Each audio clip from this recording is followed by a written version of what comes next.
Por fin mentir tiene alguna consecuencia. Y es que han multado al medio de Javier Negre, ese bulero profesional, por haber difundido fotografías de la hija del ministro Óscar Puente, habiendo dicho que era una prostituta, una auténtica barbaridad. Enseguida vamos a ver más información sobre este asunto. También vamos a tratar en el día de hoy una entrevista que ha tenido nuestra excelentísima Isabel Díaz Ayuso, en la que, por supuesto, primero ha lanzado bulos xenófobos, vais a alucinar, y en segundo lugar, por supuesto, ha defendido a Nacho Cano de nuevo y a su novio. Por cierto, un novio que confesó que había defraudado un dinero que ella decía que era imposible. También vamos a ver una curiosa entrevista al señor Feijóo por parte de Alsina, en la que, bueno, spoiler, queda fatal. Y por último, vamos a ver cómo el Partido Socialista va a convocar su congreso federal para el próximo noviembre. Todo esto y mucho más lo vemos enseguida en Clave Barroso.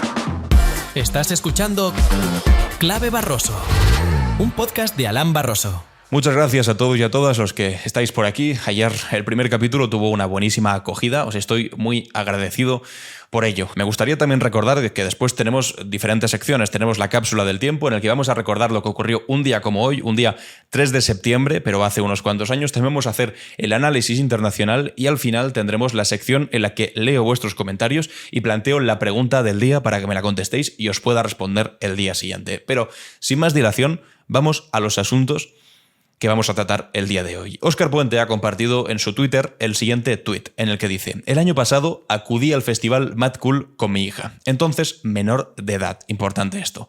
Negre y Albi se difundieron fotos mías con ella insinuando que era mi amante o algo peor, ya os lo digo yo, una prostituta que decían que era su hija, porque sacaron fotos con una chica joven y, por supuesto, en su mente retorcida tan solo podía tratarse de una prostituta. Continúa Óscar Puente. Hoy la Agencia Española de Protección de Datos ha condenado a Negre a pagar 5.000 euros de multa. Es una miseria, pero el asunto no va a quedar ahí. Este año su medio ha vuelto a hacer lo mismo difundiendo un vídeo. La respuesta llegará, aunque es evidente que por estas cantidades les merece la pena seguir haciéndolo. Y tiene toda la razón del mundo. Aquí tenemos la noticia, la da El Plural, que dice: Protección de Datos multa al medio de Javier Negre por publicar fotos de la hija de Óscar Puente siendo menor. Aquellos titulares provocaron una oleada de odio contra la menor a la que acusaron de ser una prostituta. La Agencia de Protección de Datos ha multado a Estado de Alarma TV, medio dirigido por Javier Negre, al pago de 5.000 euros por la publicación de unas fotografías de la hija del ministro de Transportes, Óscar Puente, cuando era menor de edad. Aquellas publicaciones generaron un sinfín de reacciones y de odio en redes sociales. Incluso dio pie a la especulación de los fans del medio de comunicación que acusaron al ministro de estar siendo infiel a su mujer consumiendo prostitución con la joven. En fin, una cosa completamente desagradable, pero que tiene toda la razón del mundo Óscar Puente, decir que esto es infame. ¿El qué es infame? Bueno, pues el precio que le han puesto a esto. Porque si es tan sencillo mentir, o si mentir, en otras palabras, solamente tiene las consecuencias de 5.000 euros, pues lo pagan y se quedan tan anchos. ¿Sabéis de qué me estoy acordando también? De lo que hizo Alvise Pérez publicando la fotografía de la hija de Pedro Sánchez, de una de las hijas de Pedro Sánchez, en su canal de Telegram. En primer lugar, lo hizo sin censura, siendo ella una menor de edad. Después la volvió a subir, aquella fotografía, y le puso una pequeña censura en la cara y en los ojos para que no se le pudiese perseguir penalmente. Pero igualmente lo hizo. Han encontrado, o han dado por hecho, que ya no hay ningún tipo de frontera. Han trascendido absolutamente todo. Han llegado a las peores consecuencias. Y lo peor de todo es que, a pesar de que haya condenas, porque en este caso a Javier Negre, como vemos, le han condenado a pagar 5.000 euros, la cantidad es tan irrisoria que es que les sale prácticamente gratis volver a hacerlo. ¿Qué les impide? Que como mucho les ponga Protección de Datos una multa de 5.000 euros. La verdad es que es completamente demencial. Es asqueroso. ¿Significa esto que van a parar porque no están dispuestos a pagar 5.000 euros? Pues claro que no. Seguirán haciéndolo y les sale muy, pero que muy barato. Vamos con el siguiente tema, que por fortuna es más divertido, sobre todo más gracioso y más humillante, para Feijóo concretamente. Y es que lo compartí antes en Twitter, para quien lo esté escuchando y no viendo, pongo: este clip es increíble. Y os garantizo que este clip es absolutamente increíble. Esto es en una entrevista que le hace el señor Carlos Alsina, el periodista Carlos Alsina, en Onda Cero, a Alberto Núñez Feijóo. Feijóo resulta que durante los últimos días le ha copiado el discurso casi literalmente a la extrema derecha, hablando de inmigración como delincuencia, hablando de deportaciones masivas a través de su portavoz Tellado, Miguel Tellado, y ahora resulta que cuando llega a Onda Cero y Alsina le hace la siguiente pregunta, se queda a cuadros. Son 30 segundos que no tienen desperdicio. Atención. ¿Nosotros necesitamos inmigrantes regulares en España? Sí. Y es evidente que esto es así. ¿En eso coincide usted con el presidente Sánchez, entonces? No, eso coincido yo con cualquier persona sensata que se acerque a las necesidades objetivas de un país. Y por eso nosotros... Porque al presidente le han reprochado que por haber dicho justamente eso mismo, que España necesita mano de obra inmigrante, haya generado un efecto llamada. Sí. Es que, pero usted, con la mayor crisis de inmigración Entonces usted acaba irregular... usted también ha generado un efecto llamada ahora al decirlo. No. Pues bueno, ahí lo veis como le ha cogido con el carrito del helado de una manera pública, evidente, y ante los ojos y sobre todo los oídos de todo el mundo. Feijóo literalmente diciendo, bueno, sí, necesitamos inmigrantes, porque hay ciertos trabajos en los que, bueno, pues nos hace falta fuerza de trabajo. Hostelería, construcción, campo, etcétera. Ok, una opinión, bueno, puede ser sensata. Le responde Alsina, bueno, pues en eso usted coincide con el presidente Sánchez, ¿no?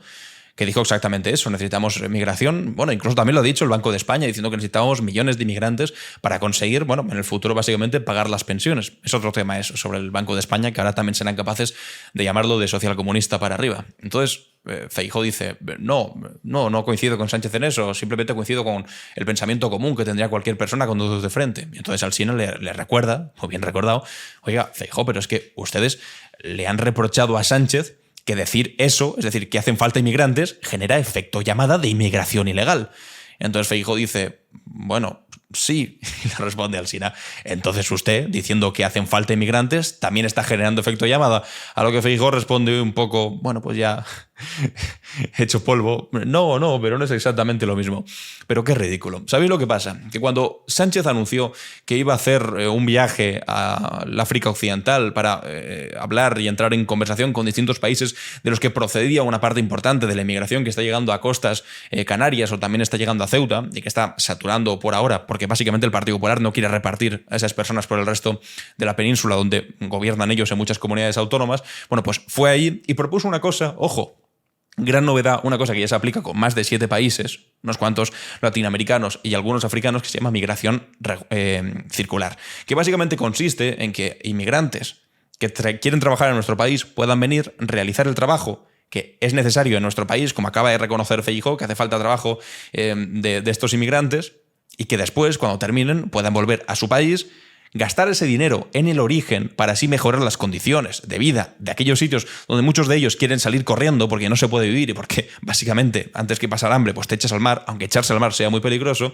y después cuando vuelvan a necesitar ese trabajo que puedan venir. De esa manera te cargas las mafias, porque las mafias se aprovechan de la desesperación y sobre todo de una frontera dura. La mafia te dice, nosotros te conseguimos pasar por la frontera, a cambio solamente quiero todo tu dinero. Se aprovechan de ellos evidentemente y muchos de ellos mueren. Bueno, pues te saltan las mafias y directamente vas al origen y dice, si ustedes quieren trabajar y nosotros necesitamos trabajadores, pues entonces la cosa es mucho más sencilla y no hace falta recurrir a las mafias, etc. Bueno, pues ante esa propuesta, lo que dijo el señor Feijóo, lo estamos viendo ahora en Twitter, y lo leo para quien lo esté escuchando, es irresponsable alentar un efecto llamada en la peor crisis de migración irregular. En vez de ir a África a combatir las mafias, dijo Feijóo cuando literalmente se estaba haciendo eso, no sé cómo esperaba Feijóo que se combatiesen las mafias, con una especie de Rambo, con una especie de, no sé, un cuchillo en la boca gritando contra las mafias, en lugar de con políticas útiles como las que se estaban planteando aquí, pues dice Feijóo que Sánchez promociona España como destino.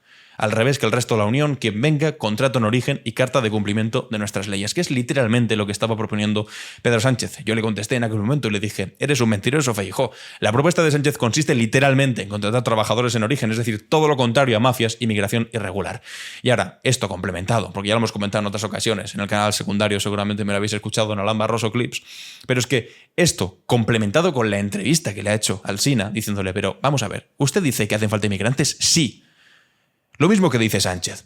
¿Eso es fomentar el efecto llamada? Y dice, bueno, sí, pero entonces usted fomenta el efecto llamada. No, yo no. En fin, completamente ridículo. Completamente ridículo. Y ahora atención a cómo Ayuso, como os decía al principio en una entrevista que le han hecho en Espejo Público, en Antena 3, también refuerza precisamente esa misma idea de lo que se está haciendo aquí es alentar la inmigración irregular, etc. Y le hacen como buen criterio una pregunta. ¿De dónde saca una cifra muy concreta? Atención a lo que responde. Le quiero preguntar por la inmigración. ¿De dónde se saca que el Gobierno ha invitado a 250.000 mauritanos a España? De los titulares de todos estos días en distintos medios de comunicación. Y es muy propio de los gobiernos. Mira, cuando Sánchez... Vale, atención, vamos por partes. Llevamos simplemente la mitad del clip. Os aseguro que la siguiente mitad es todavía más delirante. Pero le hace una pregunta muy concreta. ¿De dónde saca usted la información de que vamos a regularizar a 250.000 inmigrantes ilegales de Mauritania? Y dice, no, de los titulares. que hay por ahí. Literalmente ha dicho eso. Medios de comunicación, de los titulares de todos estos días en distintos medios de comunicación. De los titulares de todos estos días en distintos medios de comunicación. Eso no es una respuesta. Un político, cuando se le pregunta de dónde saca usted una afirmación que hace, tiene que decir de tal sitio, con estas fuentes fehacientes. Pero ¿sabéis lo que hace Ayuso? Puede decir una mentira fragrante. Lo ha sacado de titulares, y no lo ha sacado de titulares. Lo ha sacado de un titular que además es falso. Un titular de Voz Populi que dice: última hora, Sánchez ofrece en Mauritania regularizar 250.000 inmigrantes ilegales. Incluso si tú entras en la noticia de Voz Populi, lo que ves en el subtítulo es que el presidente del gobierno apuesta en la primera parada de su gira africana por un modelo de migración circular que forme en origen a los migrantes para combatir la inmigración irregular. Es decir, que en el propio subtítulo está reconociendo que es para combatir la inmigración irregular y precisamente para pasarle por encima a las mafias. Lo pone aquí, para combatir la inmigración irregular. Sin embargo, en el titular de Twitter, por supuesto de Twitter, pone que quieren regularizar a inmigrantes ilegales. ¿Qué pasa? Que Ayuso coge ese titular de Twitter y dice que lo ha leído en diversos medios de comunicación a lo largo de estos días. Y es literalmente mentira. Pero bueno, si cuela, cuela. Y si no, le da absolutamente lo mismo. Pero si esto os parece delirante, atención y agarraos para lo que viene ahora, porque esto ya es perder la cabeza completamente.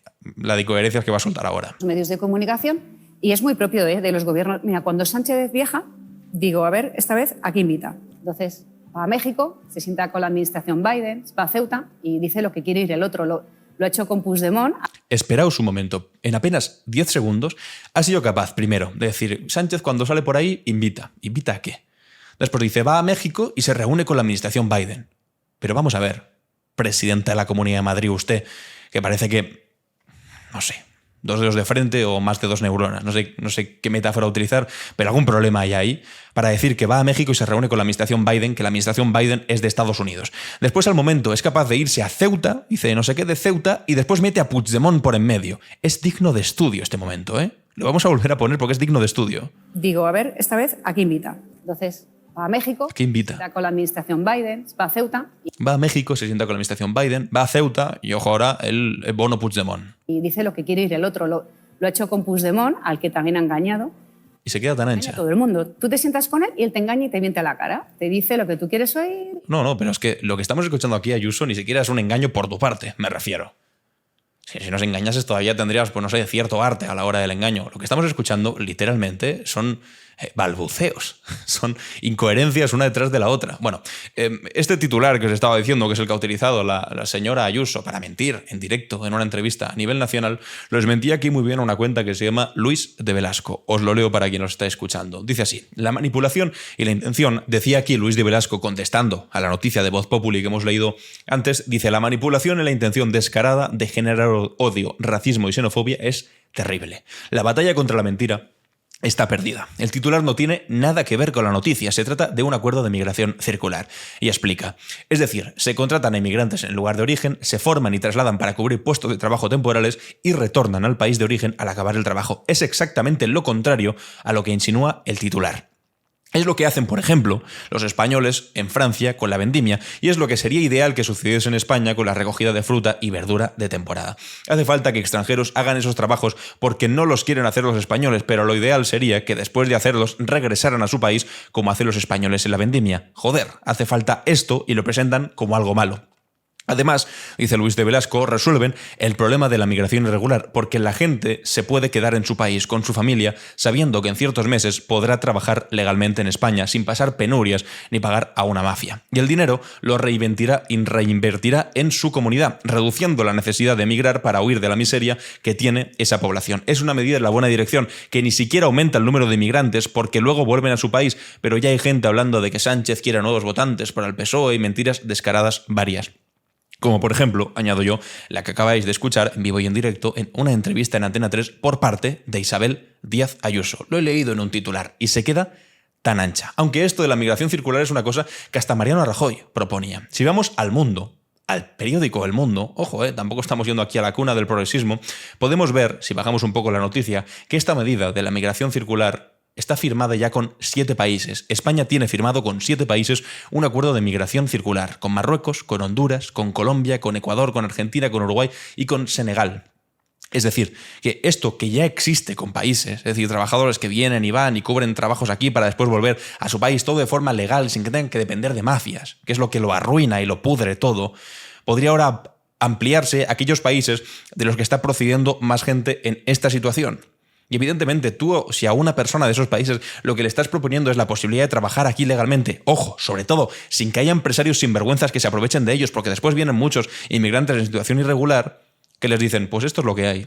O cobras 2 euros la hora y trabajas 12 horas al día, que es evidentemente ilegal respecto a nuestra legislación laboral, o llamamos a extranjería y te metemos en un CIE, o básicamente pues no te vamos a dar dinero y no te puedes quejar, porque como eres irregular, trabajas por 4 duros. Pues primero se solucionaría el problema en el tránsito, que es el problema de las mafias, obviamente, y en segundo lugar se soluciona aquellos sinvergüenzas, chupópteros, sanguijuelas que se aprovechan de estas personas sin derechos para que trabajen por 4 duros. En fin, después Ayuso pues vuelve a la carga y esta vez habla de Nacho Cano. Usted tiene clarísimo que hay una operación política detrás de la detención de Nacho Cano, pero Yo no he puede visto haber también alguna irregularidad, ¿no?, en la contratación de sus becarios. ¿Alguien ha visto una inspección fiscal, una inspección de trabajo, donde se te presentan furgones de policía? Por supuesto, si es una inspección de policía, pues se presentan furgones de policía. No se va a presentar el furgón del camión del helado, ¿entiendo? Se acosa incluso a menores, se les quitan los móviles. Se acosa a menores cuando entre los supuestos becarios, que no son becarios, de Nacho Cano no hay menores de edad, es decir, segunda mentira en apenas 3 segundos. Se les induce para que hablen de una manera determinada. Sus versiones no cuentan para nada. O sea, está diciendo que el juez está de alguna manera prevaricando porque no va a tener en cuenta sus versiones. Faltaría más que no las tuviese.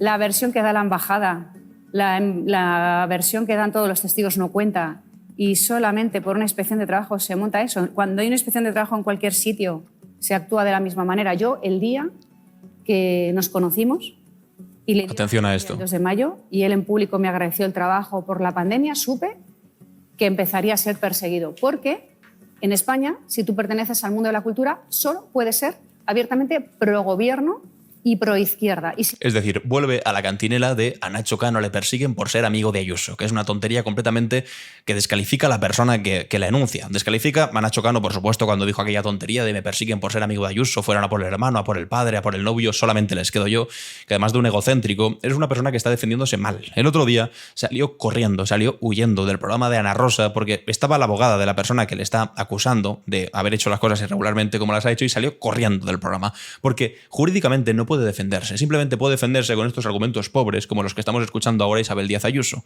Le persiguen porque es de derechas. No es verdad. Y aquí lo que debería haber hecho la entrevistadora, que no lo hizo, y no entiendo por qué no lo hizo, es decir, vale, esto está muy bien, esta cantinela, esta historia de fantasía que usted me está contando. Pero ¿es cierto o no es cierto que cuando vinieron estas 19 personas, becarios, supuestos becarios de México, se hizo con un mensaje muy claro, que es que además está en el sumario del juez? Está en el sumario del juez, y de esto no se habla, en el que básicamente les decían, si os para la policía, decidles que venís de vacaciones. Y además tenían un billete comprado de vuelta, para si les paraba la policía decir, no, nosotros no venimos a trabajar ni a estudiar, nosotros venimos simplemente como turistas, y por eso tenemos aquí este billete de avión para volvernos a México.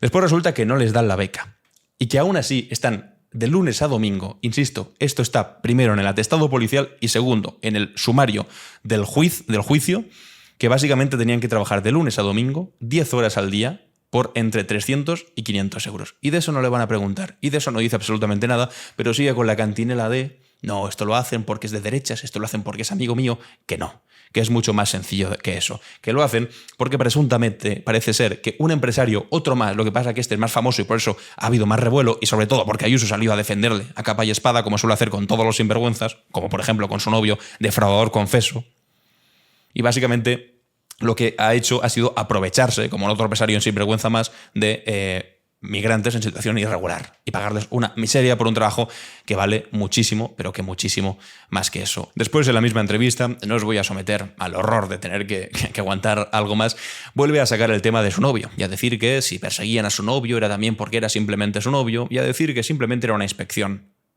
que tenía que ver con Hacienda. No, era tu novio defraudando 350.000 euros, tú saliendo a decir y utilizando todas las estructuras de gobierno de la Comunidad de Madrid, desde el jefe de prensa de la Comunidad de Madrid hasta el jefe de gabinete del presidente de la Comunidad de Madrid, para amenazar a los periodistas que sacaron esa información y también para decir que esto era toda una invención. Después resulta que salió su novio a decir, efectivamente, defraudé 350.000 euros y asumo como pena 8 meses de cárcel. es algo como positivo para él y una multa de casi €500,000.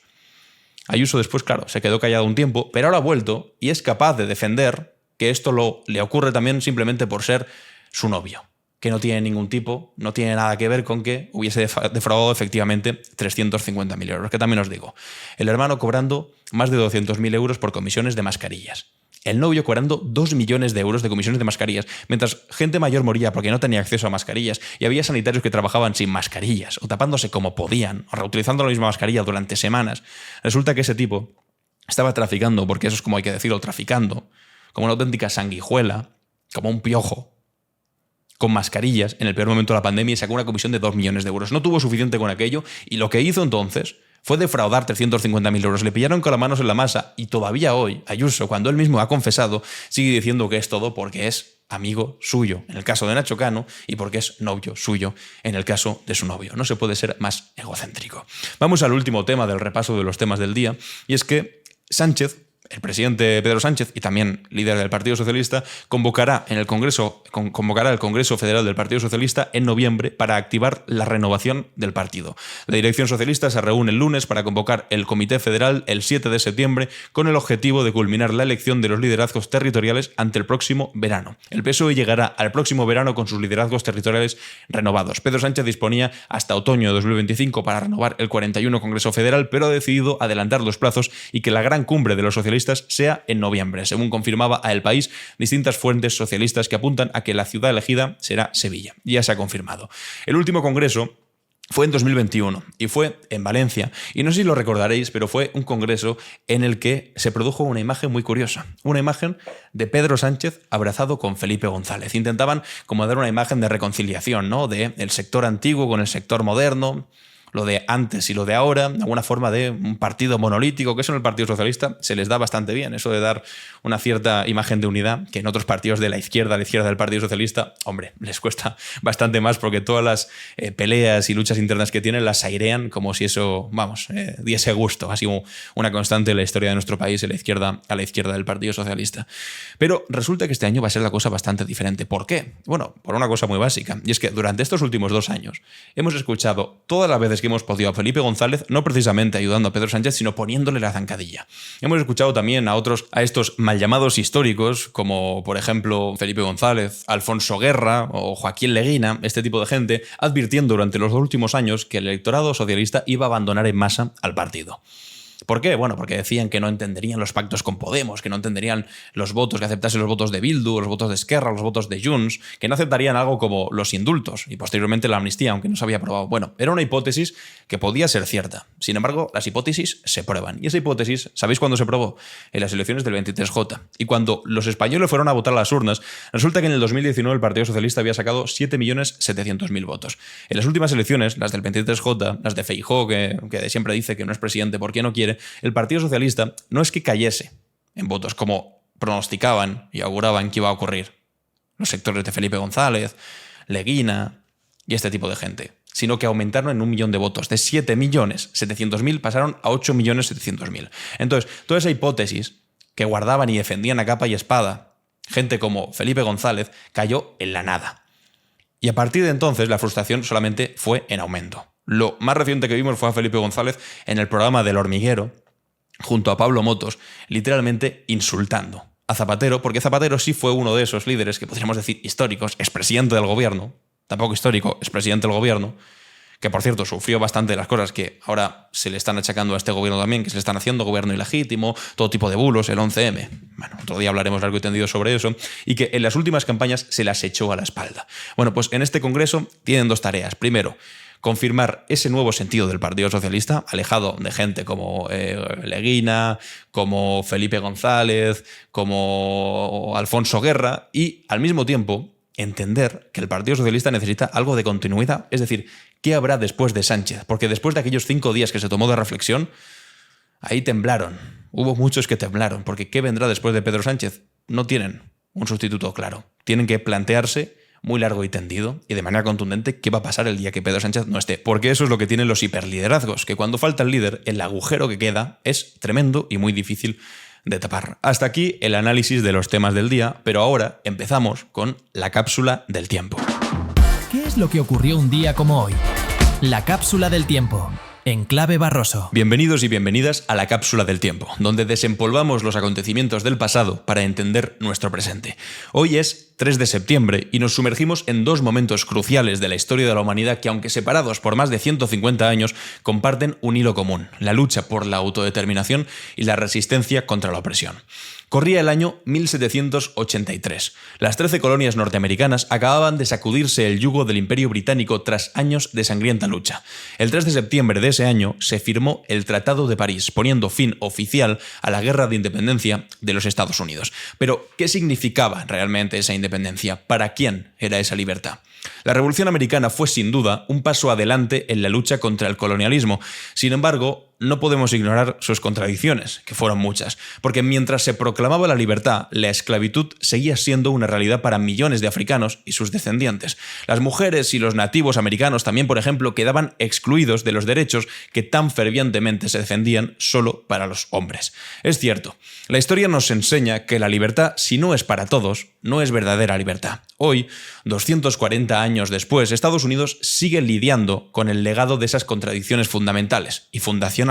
Las luchas por la igualdad racial, de género y económica son un recordatorio constante de que la revolución, en muchos sentidos, aún está inconclusa. Pero dejemos que el reloj avance un poco más, que el calendario vaya caducando, que el tiempo vuele y que nos situemos ahora mismo en otro 3 de septiembre, esta vez de 1939, un poco más oscuro. Reino Unido y Francia declaraban la guerra a la Alemania nazi, marcando el inicio oficial de la Segunda Guerra Mundial en Europa. El fascismo, esa ideología que se alimenta del odio y de la división, amenazaba con sumergir al mundo en la oscuridad. España, nosotros, los españoles, lo habíamos advertido durante nuestra guerra civil. Si se perdía España, si se perdía nuestro país, el siguiente objetivo del fascismo sería Europa entera. España fue simplemente un simple campo de pruebas para la masacre que vendría después, pero no nos escucharon. Y al final fue inevitable. La Segunda Guerra Mundial fue, en muchos sentidos, una lucha ideológica. Por un lado, el fascismo con su culto a la violencia y su desprecio por la democracia, y por otro, una incómoda pero necesaria alianza entre las democracias liberales y el comunismo soviético de entonces. Nadie se atrevería a decir ahora que en la Segunda Guerra Mundial, pues eso que dicen de la Guerra Civil Española, ¿no? Que fue una guerra entre hermanos y que todos hicieron barbaridades y que todos fueron malos, como se dice aquí habitualmente en nuestra guerra civil. Porque en el caso de la Segunda Guerra Mundial, el criminal, el dictador, por fortuna, no murió en la cama como si nos ocurrió aquí. Y hay un relato claro de quiénes fueron los buenos y quiénes fueron los malos. Entonces, después de estos dos acontecimientos, ¿qué lecciones podemos extraer de lo que ocurrió en esos 2-3 de septiembre de nuestra historia? Quizás la lección más importante es que la historia nunca es un camino lineal hacia el progreso. Tanto la Revolución Americana como el inicio de la Segunda Guerra Mundial nos muestran que la libertad y la justicia son ideales por los que cada generación debe luchar. La firma del Tratado de París en 1783 no marcó el fin de las luchas, sino el comienzo de nuevos desafíos, y la declaración de guerra contra la Alemania nazi de 1939 fue el resultado de años de apaciguamiento, que no salió bien, y de subestimar la amenaza del fascismo, como tanto les avisamos desde España. Esto nos recuerda que la complacencia puede tener consecuencias catastróficas. Igual deberíamos volver a recordar esto. Ambos eventos también resaltan, además, la importancia de las alianzas y de la solidaridad internacional. La Revolución Americana, sin ir más lejos, no podría haber triunfado sin el apoyo de potencias europeas, como Francia o como España. Y la lucha contra el fascismo requirió de una coalición global sin precedentes, que, por cierto, también se había ensayado en España con las brigadas internacionales. En definitiva, estos 2-3 de septiembre nos recuerdan que la historia es un tapiz complejo, tejido con hilos de triunfo y tragedia, de avances y de retrocesos. Y hasta aquí la cápsula del tiempo, pero no os vayáis, porque ahora toca la clave internacional. ¿Qué pasa en el mundo? La clave internacional. Bueno, pues comenzamos en Alemania, donde lo dejamos ayer básicamente, y donde las recientes elecciones regionales en Turingia y Sajonia han sacudido los cimientos de la política germana. El partido ultraderechista Alternativa por Alemania ha logrado resultados históricos, alzándose como la fuerza más votada en Turingia con un 32,8%. superando por mucho, por ejemplo, al Partido Socialista y también a los conservadores, a la CDU. Este avance de la extrema derecha no es un fenómeno aislado, sino que se enmarca en una tendencia preocupante que venimos observando en Europa desde hace años. La crisis económica, el aumento de la desigualdad y el miedo a la inmigración han abonado el terreno para discursos populistas y xenófobos.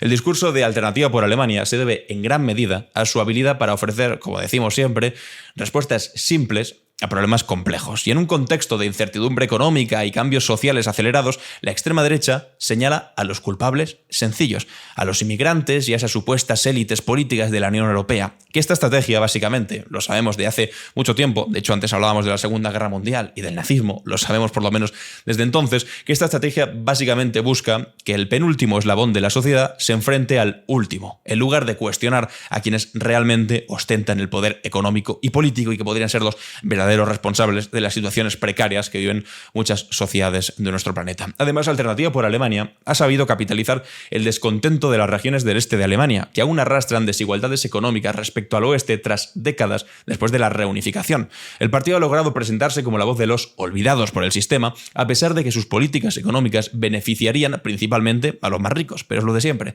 señalar al más pobre extranjero para no señalar al más rico nacional.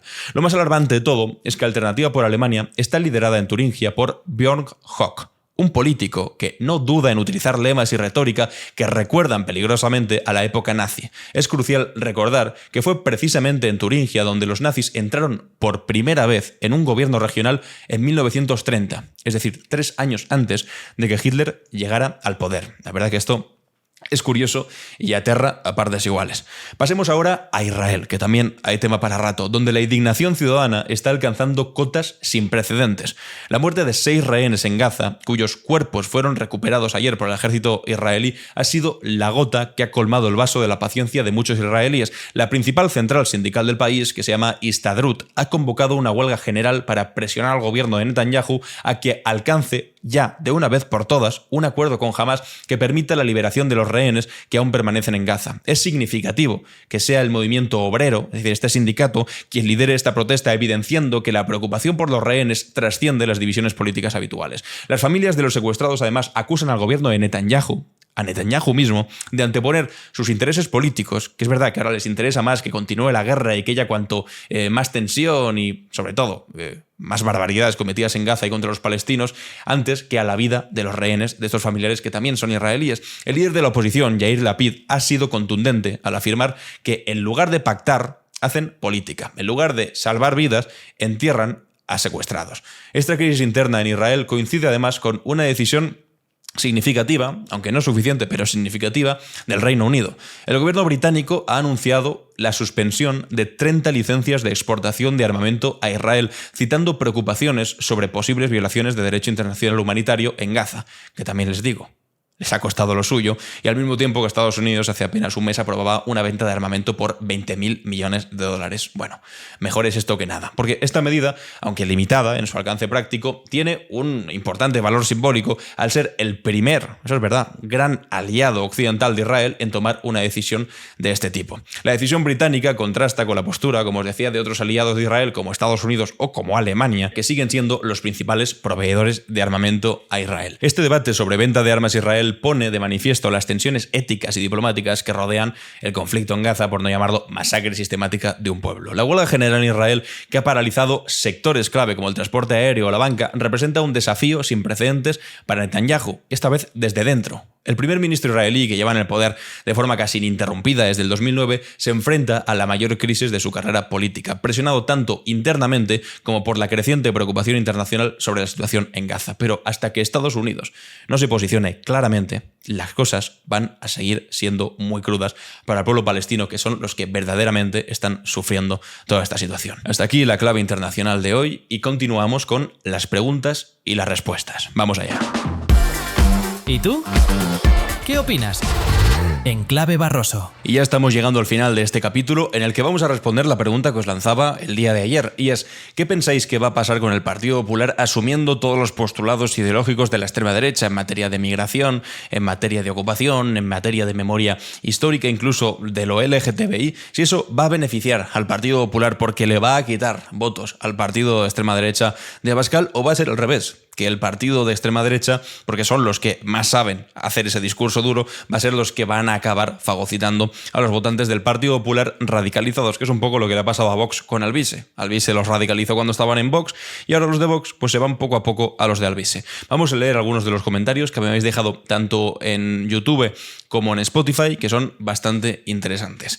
Dice Gito, en relación con tu pregunta, creo que es evidente que durante los últimos meses el Partido Popular está asumiendo parte de estas ideas en un intento desesperado de asumir los votos de los que en su día se fueron a Vox y ahora se van a Alvise. La derecha siempre ha creído que es su derecho gobernar, todo lo demás es ilegítimo para ellos, pero yo creo que no van a conseguir recuperar ese voto. El votante ultra está demasiado radicalizado. Es interesante y seguramente es una preocupación de Vox, no tanto del Partido Popular, sino de Vox para intentar recuperar esos que ya se han ido definitivamente a Alvise. Francisco José Arias Galán dice, en cuanto a la pregunta que elaboras, lo que está haciendo el Partido Popular es una estrategia de absorber completamente a los votantes de Vox y Alvise. El discurso está calando en la sociedad, puesto que hay mucha gente que piensa que los problemas que nos vende el PP son reales a nivel de calle. Parece estar funcionando, pero para mí la clave será si ese mensaje llegará o no a la gente progresista de este país, que preferimos seguir votando al PSOE o a su izquierda, a pesar del inmovilismo. Es una perspectiva interesante que sobre todo pone el peso en si van a convencer a los votantes más progresistas, cosa que creo que lo tienen crudo, porque si el Partido Popular se escora a la derecha, al fin y al cabo lo que hace es todavía alejarse más de eso que durante un tiempo parecía que podían llegar a conseguir con Feijóo, que es representar el centro del tablero político. Bueno, pues ahora con el discurso que tienen, sobre todo con el asunto de la inmigración, lo van a tener verdaderamente difícil. Miguel MP dice, es más que evidente cómo el PP está copiando el argumentario de Vox y cómo normaliza ideas extremas y polariza el debate político.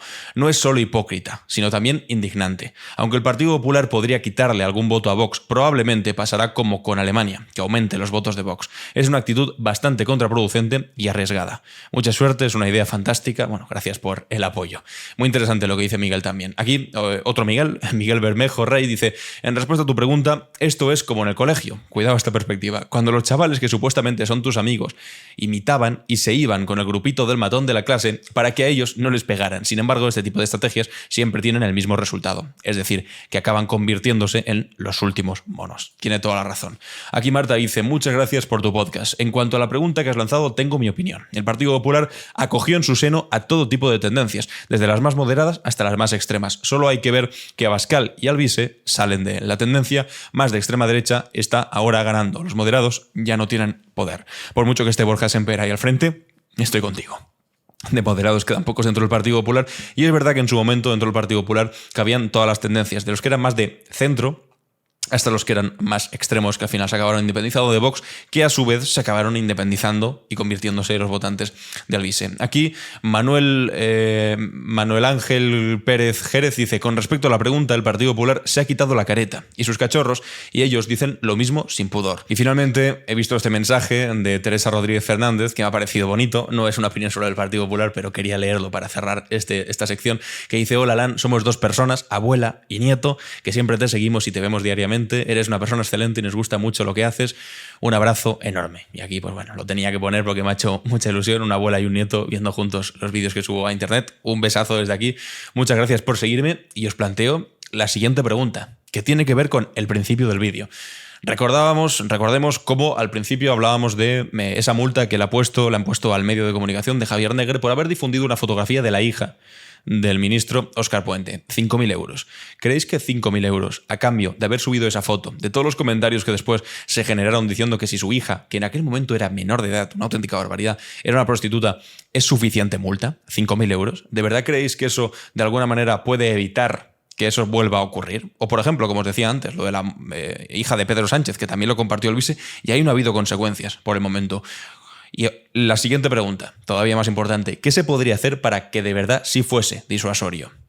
Porque los 5.000 euros, no sé si estáis de acuerdo conmigo, en que igual pues no es lo mejor del mundo para evitar que vuelva a ocurrir, porque seguramente los paguen y lo vuelvan a hacer en el futuro. Así que os leo los comentarios y nos vemos mañana en el capítulo para leer vuestras respuestas. Y hasta aquí el segundo capítulo. Hemos llegado al segundo. Yo creo que esto va avanzando bien. Os ha gustado bastante el primero. Espero que el segundo también lo hayáis podido disfrutar, os hayan parecido interesantes los temas, también lo del análisis internacional e histórico, y al final este apartado de comentarios que ya hemos podido leer poco a poco. Esto va a ir tirando más rápido. rápido, va a coger más fuerza. Estos son los primeros días, pero insisto, si tenéis cualquier recomendación, cualquier idea, os leo atentamente en los comentarios para ver qué cosas podríamos mejorar, qué cosas podríamos incluir y qué es lo que más os está gustando. Recordad que sale todos los días a las 9:30. Os animo a que os suscribáis al canal, que compartáis este podcast por todos los lados. Está tanto en YouTube como en Spotify. Y nos vemos el día de mañana, una vez más, en Clave Barroso.